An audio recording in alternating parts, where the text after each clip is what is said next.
In this tutorial, we're going to cover how to export your final image once your mockup is ready to go.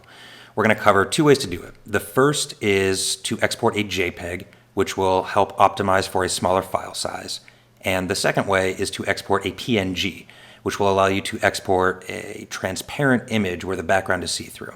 So to export a JPEG, we are going to click on File, Export, Export As, and you want to make sure that your format is set to JPEG, and for quality, 5 is going to be the sweet spot where you're still keeping a good image quality, but the file size is not too large. Notice, if we take the quality from 5 to 7, our file size goes up to 1.1 megabytes.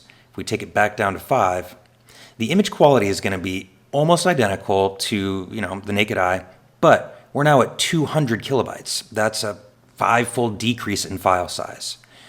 For image size, you can keep this at full resolution at 4,000 pixels, but again, we're up to 1.1 megabytes. So let's cut that down by 80%, turn it back down to 2,000 pixels. For most web uses, 2,000 pixels is going to be plenty of resolution for a really good looking image. But of course, you can set this to anything you want. All of the other settings in here are going to be just fine if you leave them at their default. So there's no need to mess with any of these.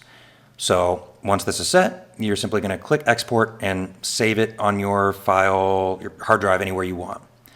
But let's go back and look at how to do this as a PNG. So to export a PNG with a transparent background, we are going to turn off the base layer.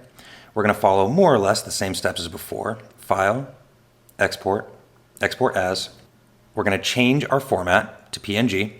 You want to make sure that your transparency is selected here, and we'll save a little bit of file size by clicking on smaller file. But notice, even with smaller file selected and image size at 2,000 pixels, we are at 1.4 megabytes. If you'll remember, the JPEG that we had was 200 kilobytes for the same size.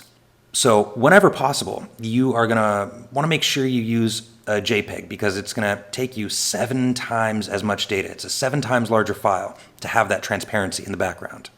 So once you have your settings up here locked in, you have your image at the dimensions that you want. Again, you can leave all of these at the default settings and simply click export and save the image to your hard drive, and that's it.